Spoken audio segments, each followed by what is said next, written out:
So today, welcome to my talk. Mine is a middle attack by name collision, cost analysis, and vulnerability assessment in the new gTLD era. I'm Alfred Chen from University of Michigan, a PhD student, and my co-authors are various researchers, Eric Osterweil, Matt Thomas, and my PhD advisor, Professor Molly Mao. So let's get started. So in our work, we study a newly exposed man-in-the-middle attack due to two phenomena: name collision and double-pad query leakage. So both of which will be introduced in detail later. So first, let's focus on the high-level picture. So in high-level, an attacker just needs to register a certain vulnerable domain and configure a proxy server, and the web traffic of a large number of internet users can be automatically redirected to the attacker. So with this, the attacker can just eavesdrop sensitive data like password, or just do some phishing attack, code injection, and even if the connection is encrypted, he can use some recently discovered downgrade attacks like freak or logjam to read and modify the traffic. So to understand how this attack works, let me first introduce some background. So first, the public DNS namespace. So as we can see here, so the DNS system is organized in the hierarchically, consisting of this DNS root servers, top-level domain TLD, and second-level domain SLDs. The SLD holder is called registrant, who pay to register a domain. And the TLD operators also called TLD registries, just some terms. So alongside with the public DNS namespace, we also got the internal DNS namespaces, which are typically set up in some local network. For example, in many companies, by setting up their own DNS servers. So these internal namespaces are I just intended to be private, and I should not be visible outside of the internal outside of the internal network. So to isolate these namespaces and to prevent name collision, the local network usually use the undelegated. Oh, okay. So I skip a size. So this is very important. So if the same name is used both in the internal network and the public DNS namespace, we call it a name collision. So to isolate these namespaces and prevent name collision, the local network usually use those TLD strings that have not been delegated in the public namespace as their internal TLDs. So this is what name collision is and all the internal namespace stuff. So next, I will introduce the double-pad query leakage problem. So double-pad stands for Web Proxy Auto Discovery, which is a protocol designed for browsers or OSs to automatically configure their proxy.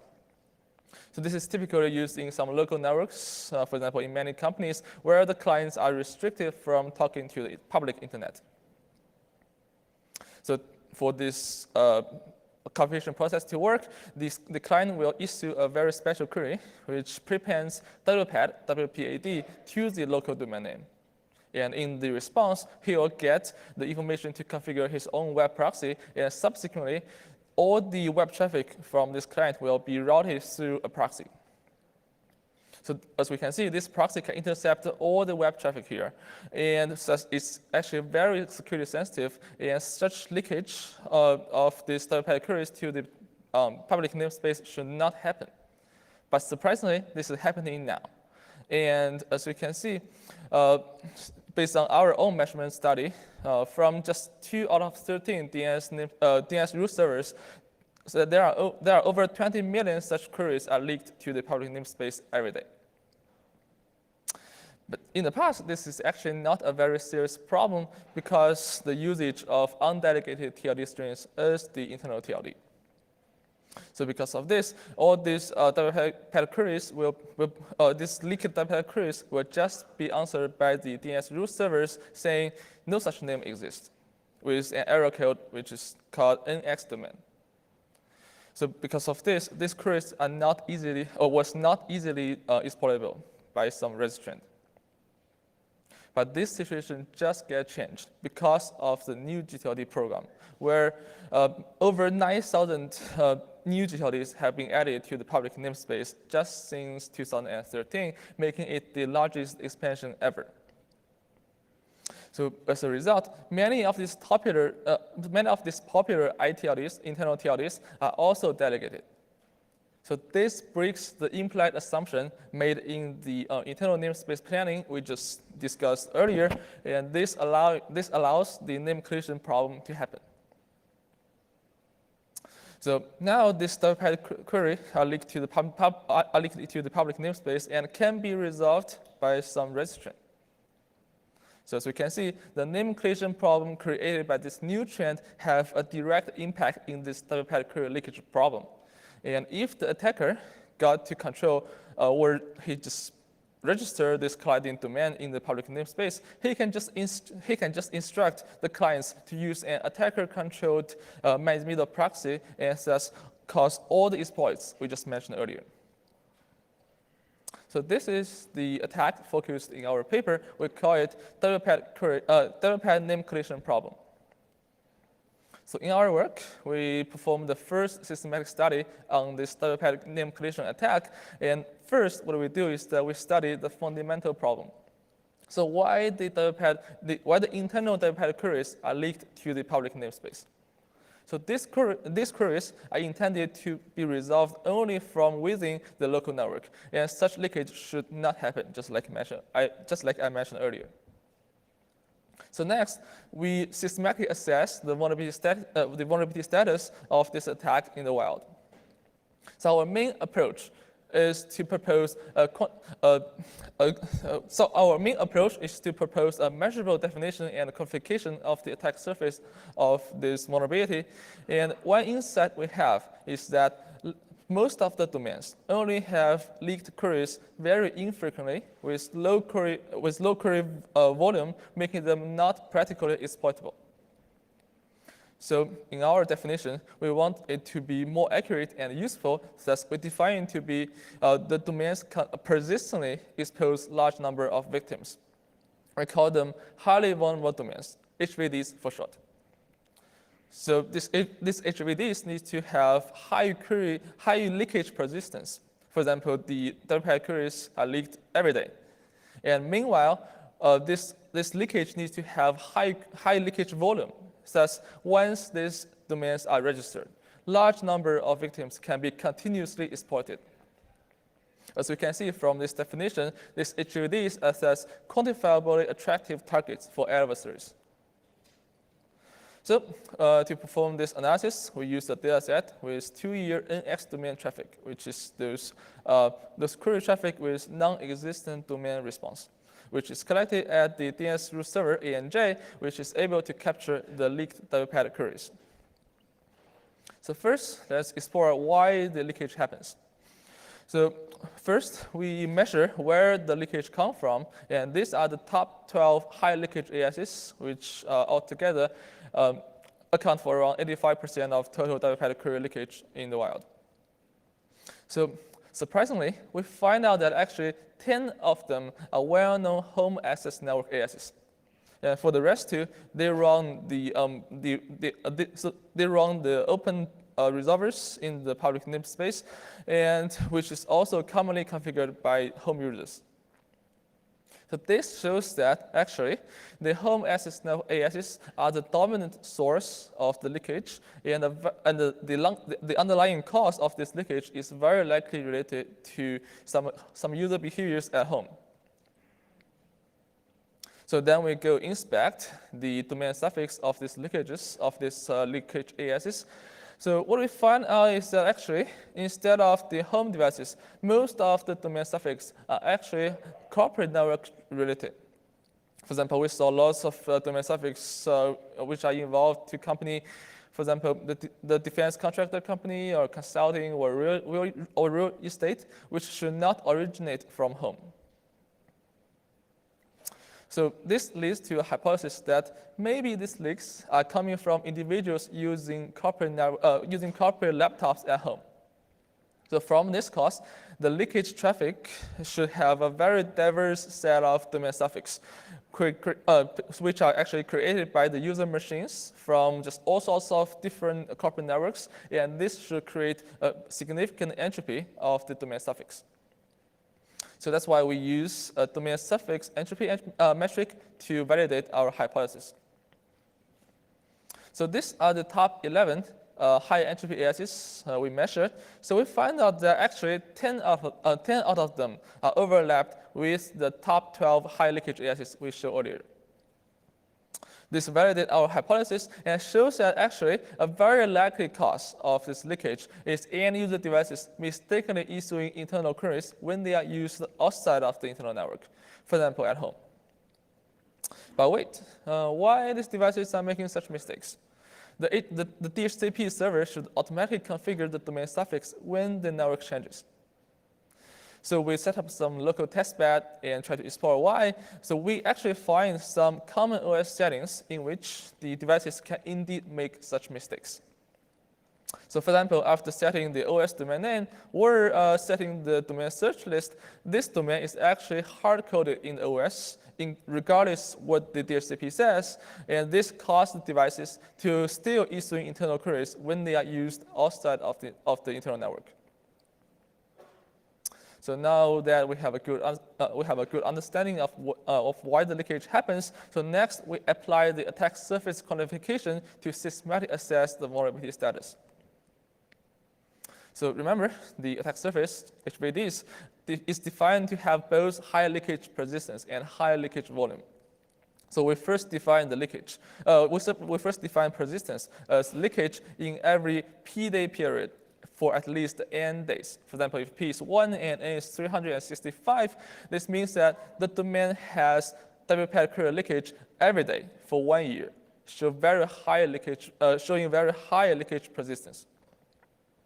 So with this defined, so next we try to find the high query volume domain set. And at a high level, what we do is that we try to systematically explore different p and n until local maximum value is reached. So we have evaluated our method and find it to be effective in finding the HVDs satisfying our definition in the victim ASs. And for more details, please refer to our paper. So with these HVDs, excuse me. So with these HVDs quantified, so next we apply the attack surface characterization and trying to find out and trying to understand more about the attack and the possible defense solutions. So this is the most interesting finding we have. So basically, a large number of the attack surface domain are actually victim AS specific, meaning that for different ASs, there are actually very few overlapped these attack surface domains between them. So for example, for the top 10 high leakage ASs, so there are actually around 9,000 different HVDs in total, but there are only 90 of them are in common among these ASs. So we take some ASs, some top ASs to take a closer look. So basically, we compare them pairwisely about their HVD set, and we try to understand why the domains in the area A is not included in the other AS, in the HVD set of the other AS. So basically, we found out that actually over 80% of these HVDs actually does not have any query leakages in the other AS. So this is a unique feature which we will use later in our defense discussion. So for these HVDs we just found, once they are registered, the actual exploitation can happen at any time. So next, we use the zone file and host data and try to measure the current registration status. So as of September last year, we find out that the overall HVD registration ratio is only 7 to 13%, which shows that it's actually still in the early stage. We also estimate the registration trend of this HVD domains, and we find that actually around 60% of the attack surface domains of these new gTLDs in one top leakage AS are likely to be fully registered in just 2 years. So this result shows that actually, so even though the current status is still in the beginning, the attack window is actually opening very quickly, and which implies that actually now would be a very good time to start proactive mitigation. So now I will talk about some of the remediation strategies in different levels in the DNS ecosystem, which can help solve this problem. So first, for the new gTLD registries. So so for them, they should at least ensure that these HVDs are not registered, or they can have more restricted or more scrutinized registration process to ensure that they are not falling into the wrong hand. So for this to be effective, it is estimated to have around 900 different registries to participate in the deployment. And also in the next level, the victim ASs, so they can actually prevent this by filtering those third-party courier leakages. So as we showed earlier, the HVD set are actually AS specific, which means that each AS needs to have their own customized filtering list. So they are estimated to have like 11,000 deployment points, which is actually a magnitude higher than the new GTLD registry level, as we can see. So also third, as we show in our cost analysis, the end devices needs to stop mistakenly issue these internal queries to the public namespace. For example, they can stop the OS hard coding behavior like we mentioned earlier. This can fundamentally solve the problem, but the thing is that the deployment effort is actually much higher than the other two layers. So this is estimated to be over like 6 million deployment points according to our data set. So to maximum the chance to prevent this vulnerability to expand, the best choice would be using these approaches jointly. So considering the serious and disseminated nature of this vulnerability, as we just show here, actions needs to be taken as soon as possible. So to summarize, in this work, we performed a systematic study of this newly exposed third-party name collision attack in the new GTLD era. We quantified the problem severity and uncovered the likely problem cause. We also proposed a candidate attack surface definition and use it to quantify the vulnerability status in the wild. Our result shows a real threat to internet users in the wild, which actually provides a strong and urgent message to deploy proactive protection. So we also discussed some remediation strategies in different levels in the DNS ecosystem, and together with some empirical data analysis. So our work serves as the first study as one type of name collision problem in the new GTLD era, and hopefully this can inspire some follow-up study in this work. So as some of you might have noticed, there's a US CERT alert on our work. It just came out just like 2 days ago. I encourage you guys to take a closer look. So with this, I would like to take questions. Thanks.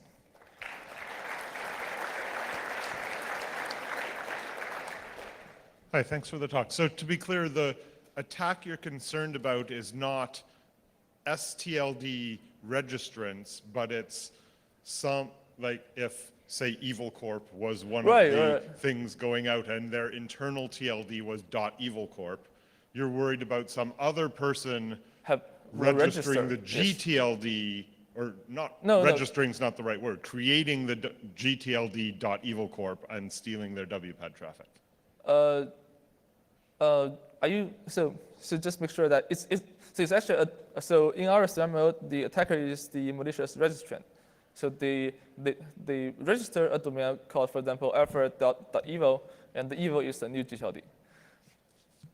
For example, the internal domain uses alpha.evil, and it's actually colliding with the alpha.evil, which the attacker registered in the public namespace. And but that only works if .evil is already a gTLD. Right. But there are actually, just till now, I think there are over 900 such new GTLDs have dedicated in just 2 years. And there's all sorts of different names, and you can just pick the one you want. Right. So you're worried about someone creating a GTL. Like the badness happens when a gTLD is created that happens to match the company's internal TLD. Right. So with more new GTLDs dedicated, this can happen just more extensively. And actually, just now there are actually many of these very popular internal TLDs are already dedicated. Right. So the evil may just already be happening now. Right. Okay.